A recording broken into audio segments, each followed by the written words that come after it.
इतने की माँ जाओ। सही कह रहे हैं जी, पढ़ाई खराब हो। नमस्कार, बहुत बहुत स्वागत एक बार फिर से आपका। बीते दिनों एक खबर सामने आई जिसने हर एक को हिलाकर रख दिया। खबर थी मुजफ्फरनगर से। दरअसल मुजफ्फरनगर में एक स्कूल में एक छात्र को पीटने का मामला सामने आया, और वो पीटने का जो मामला सामने आया उसमें मेन बात ये थी कि उस पूरे मामले में जो चौंकाने वाली चीज थी कि जो स्कूल की टीचर थी वो बैठकर बाकी बच्चों से उस छात्र को, जो पीड़ित छात्र था, उसको थप्पड़ लगवा रही थी। उस वीडियो में साफ दिखता है कि एक शख्स वहीं बैठे बैठे टीचर से बात कर रहा है और वो चुपचाप उस वीडियो को रिकॉर्ड कर रहा है। अमूमन पत्रकार वाली भाषा में इसे स्टिंग कहा जाता है कि पूरा ये स्टिंग सोशल मीडिया पर देखते ही देखते वायरल हो गया। ये खबर अमूमन तौर से इतनी बड़ी नहीं थी, मगर हाँ, जाहिर सी बात है छात्र के साथ इतनी अभद्रता हुई है तो धीरे धीरे ये खबर मीडिया ने, कुछ पोर्टल्स ने छापी। मेन स्ट्रीम मीडिया ने इसे फिर भी कोई मौका नहीं दिया। ये वीडियो थोड़ा सा घूम फिर के पहुंचा राहुल गांधी के पास। राहुल गांधी ने इस वीडियो को ट्वीट किया। इसके बाद ही मीडिया समेत सभी ही लोग हरकत में आ गए। इसके बाद इसमें जयंत चौधरी भी कूद गए और इसमें असदुद्दीन ओवैसी भी कूद गए। जब विपक्ष इस तरह से इस पूरे मामले में कूदा तो ये पूरा मामला ही बदल दिया, पूरा का पूरा मेन स्ट्रीम मीडिया ने, और मामला हो गया जो पूर्व में हुआ मुजफ्फरनगर में कि उसे दोहराने की कोशिश की जा रही है। कोशिश की जा रही थी मगर ऐसा नहीं हुआ। दरअसल इस मामले में हम चर्चा करें उससे पहले आप उस वीडियो को देख लीजिए। की माँ जाओ। सही कह रहे हैं जी, पढ़ाई खराब हो।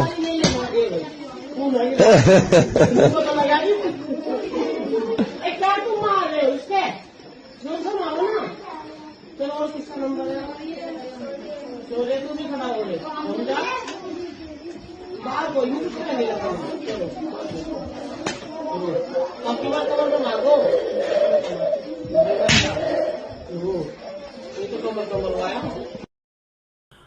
तो ये वीडियो था जो आपने देखा, 34 सेकंड का ये वीडियो है। इस वीडियो में एक महिला बैठी हुई है, महिला टीचर है जो बच्चों को बोल रही है उसे मारने के लिए। इसके साथ ही वो कह रही है उससे कि इस तरह से नहीं होना चाहिए था, ये बच्चे ऐसे हैं वैसे हैं, कई तरह की बात। उसमें ऑडियो थोड़ा सा क्लियर नहीं है, मगर असल में इनसाइड स्टोरी क्या है इस पूरे मामले की, ऐसा समीकरण क्यों बने।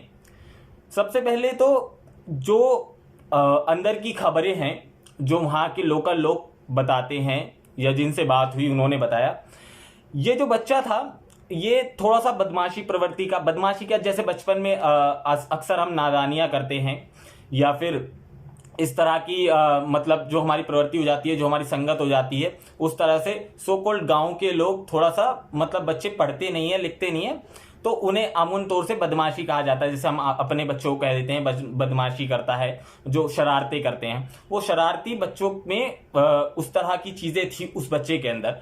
उस बच्चे के परिजन ने इसकी शिकायत स्कूल में टीचर से करी। टीचर ने उस पर एक्शन भी लिया और उसके बाद बताते हैं कि उसके परिजन ही स्कूल गए थे उसकी शिकायत करने। उसके बाद ऐसा मामला आया और टीचर्स ने इस पे इस तरह का कदम उठाया जो कहीं हद तक ठीक भी नहीं है। और क्योंकि एक तो स्कूल में जिस तरह की हरकत हुई, आमून तौर से अगर आप युवा हैं तो आप इस बात को मेरे ख्याल से थोड़ा सा कम समझ पाएंगे अगर आपकी उम्र 20 साल है, मगर हाँ, आप 25 साल से ज्यादा उम्र के हैं और इस वीडियो को देख रहे हैं तो आप समझिए कि उस समय जब हम स्कूल में पढ़ा करते थे तो उस समय स्कूल के हालात क्या होते थे। जाहिर सी बात है हम अपने मास्टर्स के लिए चाय भी लेके आते थे। उसके बाद जब हमारा होमवर्क पूरा नहीं होता था तो उस टाइम तो गांव में किस तरह की पिटाई होती थी वो मतलब आप भूल नहीं पाए होंगे मेरे ख्याल से, और अब भी आपको याद आती होंगी चीजें। तो खैर, वो जाहिर सी बात है वो गलत था उस समय, मगर हमारी तरफ से कोई आवाज उठाने वाला था नहीं।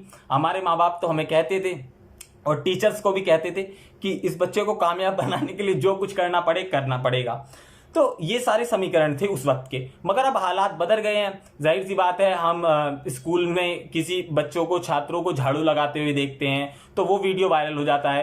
कोई टीचर किसी बच्चे से अपना निजी काम करा रहा है तो वो चीजें सोशल मीडिया पे बहुत तेजी से तूर पकड़ लेती हैं और कोई सो कॉल्ड विद्वान लोग उन चीजों को गलत ठहराते हैं, टीचर्स को गलत ठहराते हैं।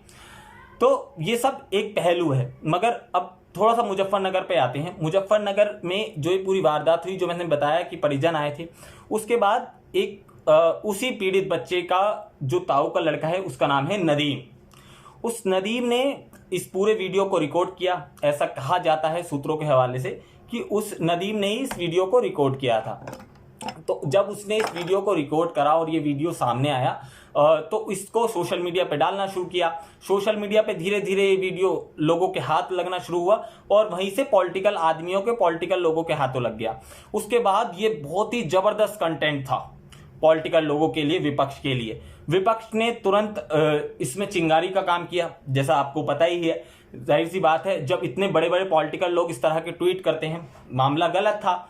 उसके बाद स्कूल पे कार्रवाई करने की बात करते हैं। जो पार्टी क्षेत्रीय पार्टी है और अपनी जमीन खो चुकी है, इसके बाद जब उसने ये वीडियो देखा तो जाहिर सी बात है आरएलडी भी बड़े जोश में आई। आरएलडी ने तुरंत जयंत चौधरी जो प्रमुख है पार्टी के, उन्होंने इस वीडियो को ट्वीट करा और अपने विधायकों से कहा जल्दी जाके इस पूरे पे कार्रवाई कराइए। इसके बाद राहुल गांधी भी कूदे। ओवैसी के लिए तो ये हॉट टॉपिक था, बड़ा ट्रेंडिंग का था, वो जबरदस्त तरह से इस पूरे मामले में कूदे। तो ये नदीम ने वीडियो वायरल करा। तो हम तृप्ति त्यागी जो हैं स्कूल की, जो स्कूल का संचालन करती हैं, जाहिर सी बात है अब वो स्कूल बंद हो चुका है, उसे अधिकारियों द्वारा बंद कर दिया गया है। मगर उस नेहा पब्लिक स्कूल में जो तृप्ति हैं, तृप्ति त्यागी उस स्कूल को संचालित करती हैं, वो दिव्यांग हैं और उस स्कूल में 30 से 40 बच्चे पढ़ते हैं जिन्हें वो शिक्षा देती हैं। एक गांव की पढ़ी लिखी महिला हैं, तो उन्होंने अपना स्कूल खोला और वहां पर बच्चों को शिक्षा देनी शुरू करी। मगर उनकी जिस तरह की प्रवृत्ति है, पुरानी उनकी उम्र देखेंगे तो वो पुरानी सो कॉल्ड वाली अध्यापक हैं। तो मगर आज का थोड़ा सा जनरेशन बदल चुकी है। मगर मुद्दा यह है, फिलहाल स्कूल को बंद कर दिया गया है। जो स्कूल में बच्चे पढ़ते थे उनके एडमिशन दूसरे स्कूल में करा दिए गए हैं और तृप्ति त्यागी पे मुकदमा भी दर्ज हो चुका है। मगर दूसरा पहलू उसका ये है कि जिस तरह से इस मामले को हाइप दी गई, क्या वो ये मामला था? क्योंकि गांव देहात में अक्सर हम अपने टीचर्स को माँ साहब कहते हैं। जो गांव से इस वीडियो को देख रहे होंगे तो वो इस बात पर एग्री करेंगे। तो गांव में बच्चों को इतना लाड दुलार से नहीं पढ़ाया जाता। कुछ मास्टर्स हैं बहुत ज़बरदस्त वाले, मगर जो बहुत प्रेम से पढ़ाते हैं। मगर गांव के बच्चे जो हैं उनको जो टीचर्स मिलते हैं वो सो कॉल्ड मतलब ये कह सकते हैं आप, ऐसे स्टाइल में पढ़ाते हैं बच्चों को डरा धमका के, ताकि बच्चा कामयाब बने।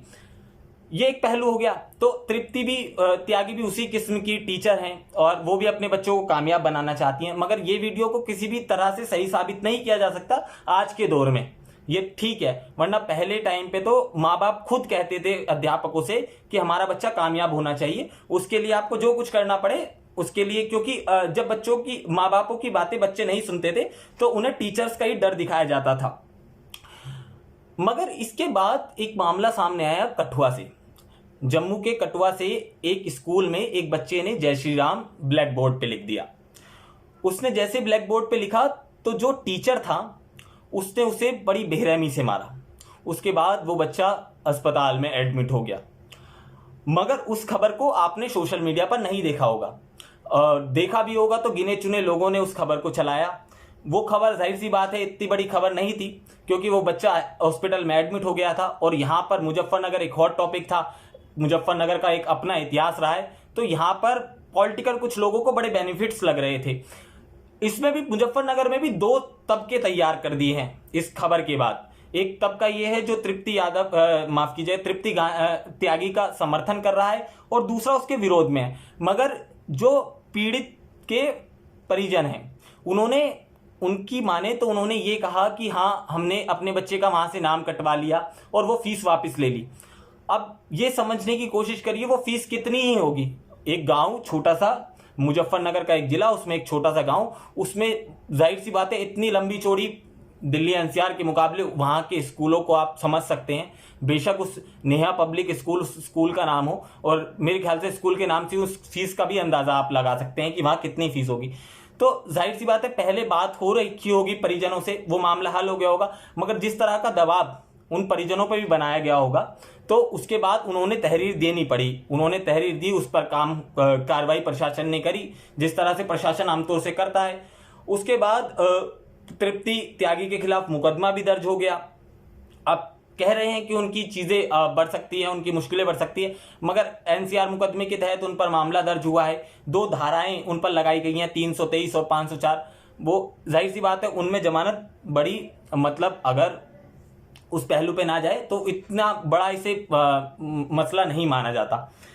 तो मैंने कठुआ वाली बात बताई कि आपको यही समझना है कि पॉलिटिकल पार्टियां आप लोगों से क्या कराती हैं। जाहिर सी बात है हमने भी बड़ी जोरों शोरों से ट्वीट करने चालू कर दिए, फेसबुक पे फुटेज डालनी चालू कर दी और व्यूज के लिए पता नहीं क्या क्या करा कि कितना गलत हो रहा है आजकल के विद्यार्थी के साथ। मगर आप पॉलिटिकल लोगों की कठपुतलियां बनके जब तक सोशल मीडिया पर काम करते रहेंगे, जब तक आप भ्रमित रहेंगे। आपने कठुआ की आवाज क्यों नहीं उठाई, आप खुद से ये सवाल करिए। इसके बाद क्रिश्चियन स्कूलों की बात करें, आज जो इतनी बड़ी बड़ी बातें करता है, वो उन क्रिश्चियन स्कूलों में बच्चों से झाड़ू पोछा तक कराया जाता है। वो वीडियो आज तक आपको सोशल मीडिया पर क्यों नहीं दिखाई दी। इसके बाद कहीं तो मदरसों में किस तरह से बच्चों को अपना समझकर, जाहिर सी बात है उस वहां काम किया जाता है मदरसों में, या गुरुकुल की बात करें हम, गुरुकुल में किस तरह से बच्चे पढ़ते हैं, वहां की प्रवृत्ति को समझिए, मदरसों की प्रवृत्ति को समझिए। वहां पर बच्चे सभी काम अपना स्वयं करते हैं, चाहे वो कपड़े धोने का हो, खाना बनाने में सब मिलजुल कर उस काम को करते हैं। मगर आजकल जब हम मॉडर्न हुए हैं तो उन सारी चीजों को पीछे छोड़ आए हैं और बड़े हाईटेक तरीके से आगे बढ़ रहे हैं। तो सबसे ज्यादा समझने वाली बात यह है कि इसमें इतना गंभीर होकर चुनाव करने की आमून तौर से इतना ज्यादा जल्दबाजी व्यक्ति को नहीं दिखानी चाहिए। ये मेरे निजी विचार हैं। इसके बाद मुजफ्फरनगर का हमने टॉपिक उठाया और इतना बड़ा उसको हाइप करके मामले को दिखाया। मगर आज के टाइम में आप ये देखिए, क्या हमारी कुछ क्या कहते हैं व्यक्तिगत तौर पे हमारी कुछ मानवता बची है या कुछ करी है। एक तरफ लोग प्रधानमंत्री को सीधे गाली दे देते हैं आज के दौर में, उन पर क्या कार्रवाई होती है उसके बारे में जरा सोचिए। उसके बाद एक टीचर एक बच्चे को, जाहिर सी बात है वो गलत है बच्चों से पिटवाना, मगर बच्चे को हमारे टाइम पे कहा करते थे कि जलील कर करके उसे कामयाब बनाओ। तो टीचर्स हमारे से बहुत सारे ऐसे काम कराता था। तो आज उस प्रवृत्ति को बदलकर पूरा का पूरा मॉडर्न समाज ने रख दिया है। मॉडर्न समाज के हिसाब से वो सब चीजें गलत थी और पूर्व के समाज से वो सारी चीजें उस हिसाब से देखा जाए तो सही थी। बस इस पूरे व्याकरण में जाहिर सी बात है हम उस वीडियो का समर्थन नहीं करते और ना हम किसी व्यक्ति विशेष का समर्थन करते हैं। मगर हाँ, आप एक बार इसे सोचिए और समझने की कोशिश करिए कि कठुआ में हुआ मामला क्यों नहीं उठा और मुजफ्फरनगर में ये जो प्रकरण हुआ ये इतना जबरदस्त तरह से तूल क्यों पकड़ा। आप 40 बच्चे जिन्हें तृप्ति त्यागी पढ़ाया करती थी, जाहिर सी बात है उनके एडमिशन दूसरी जगह हो गए हैं, मगर क्या उन्हें उस तरह की शिक्षा मिल पाएगी? अगर हाँ उस तरह की शिक्षा गलत है और तृप्ति त्यागी गलत हैं तो उन्हें पढ़ाने की परमिशन किसने दी? जाहिर सी बात है आजकल हम लोग अपने बच्चों का ट्यूशन भी लगाते हैं तो पहले से टीचर्स का बैकग्राउंड देख लेते हैं और टीचर्स के बारे में जानकारी मुहैया कराते हैं कि वो किस प्रवृत्ति का है, उसका कैसे विचार रखता है और क्या उसकी विचारधारा है। तो तृप्ति त्यागी के पास बच्चों को पढ़ने के लिए माँ बाप क्यों भेज रहे थे? जाहिर सी बात है वो पुरानी गांव के रहने वाली हैं, पढ़ी लिखी महिलाएं, इसलिए गांव वालों ने खुद के विवेक से समझा होगा और उसे अपने बच्चों को उनके पास पढ़ने के लिए भेजा होगा। मगर अब आमून तौर से आने वाले वक्त ये समाज किस ओर जा रहा है इस पर ध्यान देने की बहुत ज्यादा जरूरत है। वीडियो में आपके क्या विचार हैं आप रख सकते हैं और इसी तरह मुझे अपना प्रेम देते रहिए और मैं अपनी राय या आपको खबरों की तह तक बार बार पहुंचाता रहूंगा। बहुत बहुत धन्यवाद आपका यहाँ तक आने के लिए।